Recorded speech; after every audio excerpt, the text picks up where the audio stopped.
इस वीडियो के अंदर हम control A to Z shortcut की सीखेंगे। तो सबसे पहले यहाँ पे हमारे पास कंट्रोल ए आ जाता है, जिससे सेलेक्ट ऑल होगा। कोई भी हम जहाँ पे टाइप कर रहे हैं वहाँ पे सिलेक्ट करना है, जैसे एमएस वर्ड के अंदर, नोटपैड के अंदर। तो सिलेक्ट ऑल करने के लिए, कंट्रोल बी बोल्ड करने के लिए, जैसे देखिए कंट्रोल प्लस बी लिखा हुआ है वो ऑलरेडी बोल्ड है। तो कोई भी टेक्स्ट आपको बोल्ड करना है तो उसके लिए कंट्रोल बी। कोई भी चीज़ आपको कॉपी करनी है तो कंट्रोल सी। कंट्रोल डी आपका यहाँ पे ब्राउज़र में जब आप कंट्रोल डी दबाएंगे तो आपका जो बुक मार्क पेज है वहाँ पे आपने जितने बुक मार्क कर रखे हैं वो सारे आ जाएंगे। और यहाँ पे फ़ॉन्ट डायलॉग बॉक्स ओपन हो जाएगा एमएस वर्ड पे, जहाँ पे आप क्या कर सकते हैं, फ़ॉन्ट की स्टाइल, कौन सा फ़ॉन्ट आपको सेलेक्ट करना है, वो सारी चीज़ें आप इसमें सेलेक्ट कर पाएंगे। उसके बाद में कंट्रोल प्लस ई, ये टेक्स्ट अलाइनमेंट के लिए होता है। कंट्रोल ई, जैसे कि मेरा ये पेज है, इस पेज के अंदर टेक्स्ट अलाइनमेंट सेंटर में आ जाएगा, जैसे एक लाइन बड़ी एक छोटी ऐसे आएंगी। उसके बाद में कंट्रोल प्लस एफ़, ये है हमारा फाइंड के लिए, कोई भी चीज़ कहीं पे भी फाइंड करनी है तो कंट्रोल प्लस एफ़ दबाएंगे। उसके बाद में हमारा यहाँ पे आ जाता है कंट्रोल प्लस जी। कंट्रोल प्लस जी से हम क्या कर सकते हैं, गो टू भी जा सकते हैं या फिर फाइंड नेक्स्ट पे भी क्लिक कर सकते हैं।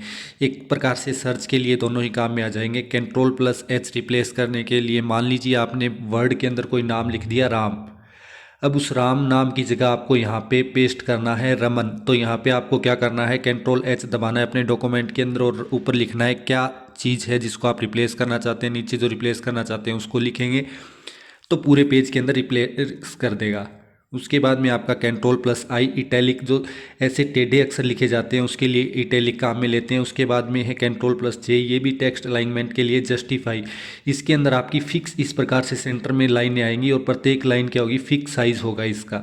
उसके बाद में कंट्रोल प्लस के, इसके लिए आप हाइपरलिंक इंसर्ट कर सकते हैं। इंसर्ट हाइपरलिंक, इसका मतलब है कि आप अपने एक डॉक्यूमेंट में दूसरे डॉक्यूमेंट को लगाने के लिए या फिर अपनी पीडीएफ फाइल के अंदर कोई भी वेबसाइट को ऐड करने के लिए इसका यूज कर सकते हैं।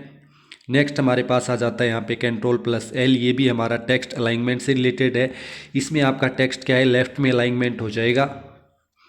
उसके बाद में यहाँ पे हमारा कंट्रोल प्लस एम, इससे इंक्रीज इंडेंट हो जाएगा। जैसे एक अक्षर बड़ा आता है, जैसे न्यूज़पेपर में आपने देखा होगा स्टार्टिंग का लेटर बड़ा होता है तो उसको इंक्रीज करने के लिए। उसके बाद में यहाँ पे हमारा कंट्रोल प्लस एन है, ये हमारा अगर आप किसी भी एमएस ऑफिस में यूज़ करते हैं तो नई फाइल के लिए कर सकते हैं, और ब्राउज़र में यूज़ करते हैं तो नई विंडो के लिए कर सकते हैं। कंट्रोल प्लस ओ को जब अपने किसी भी सॉफ्टवेयर में यूज़ करते हैं तो वहाँ पे ओपन फाइल के लिए लगभग इसका उपयोग किया जाता है।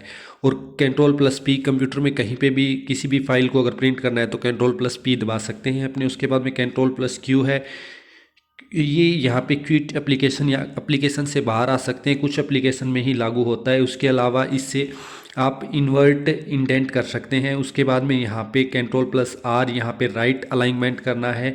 जो मैंने आपको टेक्स्ट अलाइनमेंट बताई ये 4 प्रकार के होते हैं, एक तो होता है सेंटर, लेफ्ट और राइट, और एक जस्टिफाई। तो यहाँ पे आर से आप राइट अलाइनमेंट कर सकते हैं और रिफ्रेश भी कर सकते हैं कई जगह।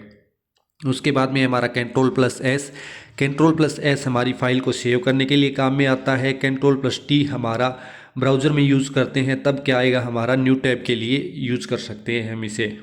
और अगर एमएस वर्ड में करते हैं तो हैंगिंग इंडेंट के लिए इसे काम में लिया जाता है। उसके बाद में कंट्रोल प्लस यू अंडरलाइन के लिए काम में लिया जाता है। जैसे अंडरलाइन आती है किसी वर्ड के नीचे तो उसके लिए अपने कंट्रोल प्लस यू यूज़ कर सकते हैं। कंट्रोल प्लस वी हम पेस्ट के लिए यूज़ करेंगे, कोई भी चीज़ हमने कॉपी की है उसको कहीं डालना है तो अपने कंट्रोल प्लस वी दबा के उसे पेस्ट करेंगे।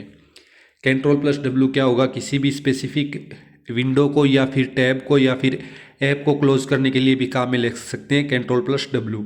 उसके बाद में कंट्रोल प्लस एक्स, ये हम किसी भी जो टेक्स्ट लिखा है उसको कट करने के लिए, फाइल को कट करने के लिए काम में ले सकते हैं। कंट्रोल प्लस वाई रीडू और कंट्रोल प्लस जेड अंडू, हमने जो लास्ट जो ऑपरेशन किया है उसको वापस रोल बैक करने के लिए अंडू कर सकते हैं, और गलती से अंडू हो गया तो उसको रीडू कर सकते हैं।